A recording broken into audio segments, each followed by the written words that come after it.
Assalamualaikum warahmatullahi wabarakatuh. Selamat pagi semuanya. Kita masuk ke pertemuan yang keempat. Pertemuan yang keempat itu belajar bersama tentang tujuan dan manfaat penelitian. Namun sebelum kita masuk ke tujuan dan manfaat penelitian, saya ingin memberikan beberapa catatan.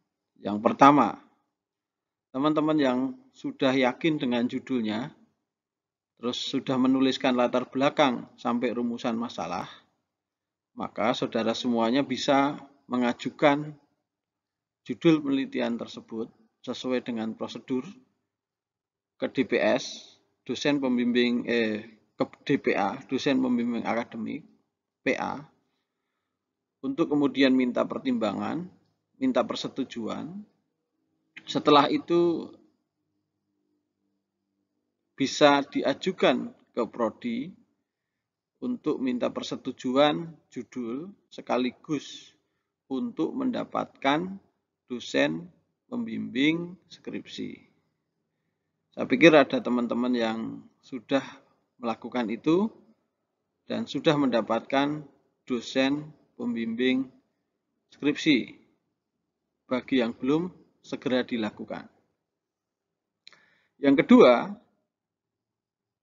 jika ada teman-teman yang masih mengalami kesulitan, bisa WA ke saya.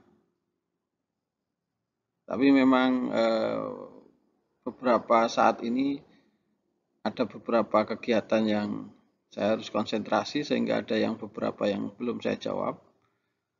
Dan kalau nanti memungkinkan minggu depan kita akan pertemuan dengan metode tatap muka sinkronus tapi secara daring. Kemudian yang ketiga terkait dengan materi pada pagi ini, saya pikir sangat sederhana. Saya hanya membuat 2 slide, tujuan dan manfaat penelitian.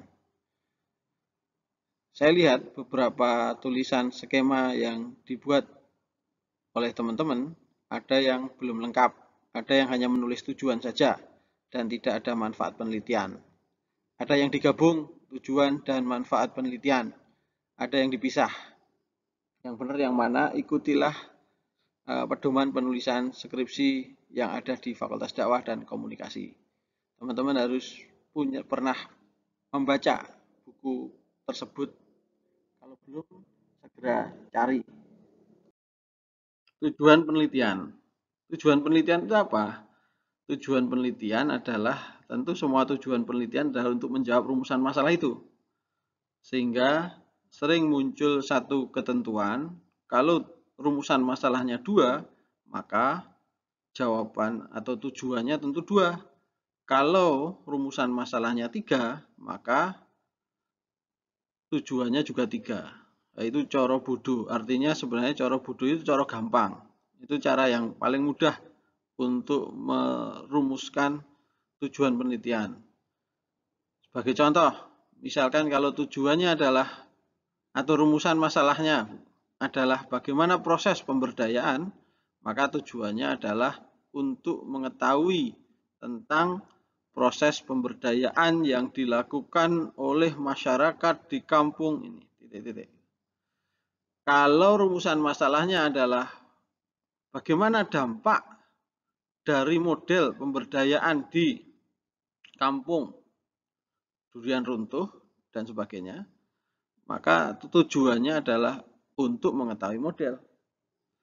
Kalau rumusan masalahnya adalah mengapa fenomena tentang trickle down effect itu terjadi dalam pembangunan bandara. Kalau rumusannya masalahnya adalah mengapa, maka tujuannya adalah untuk menjelaskan fenomena dan sebagainya.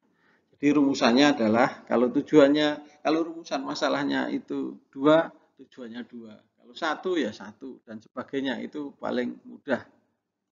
manfaat penelitian. Manfaat penelitian sering disebut juga sebagai kegunaan penelitian.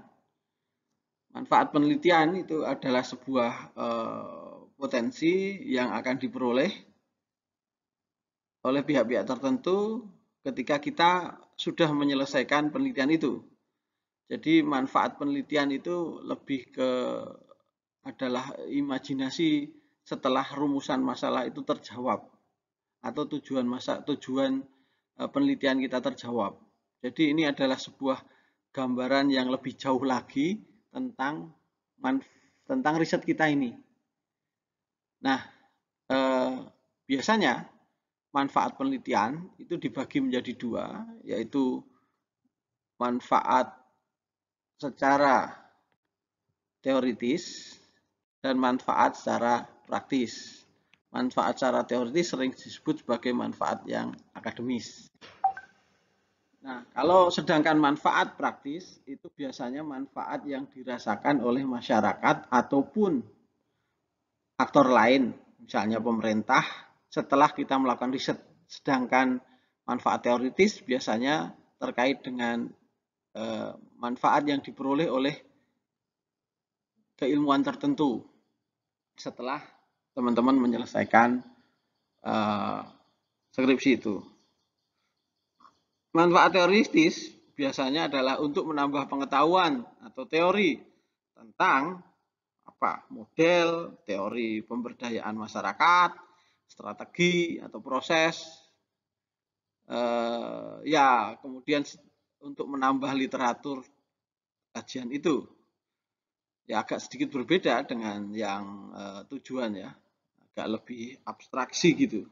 Kemudian manfaat praktis ini tadi misalnya memberikan saran kepada pemerintah sehingga pemerintah melakukan kebijakan tentang apa, atau pemerintah membuat perda tentang apa, atau kepada masyarakat atau kepada pengelola, sehingga diharapkan setelah penelitian ini dilakukan, maka muncul rumusan-rumusan tentang bagaimana membuat agar destinasi wisata itu menjadi lebih populer atau programnya lebih efektif lagi. Jadi ini persoalan manfaat, ini persoalan konsekuensi yang akan datang dari sebuah riset setelah dilakukan. Begitu saja pertemuan keempat ini segera dieksekusi, segera dilakukan, segera ditulis tujuan dan manfaat penelitian saudara semuanya.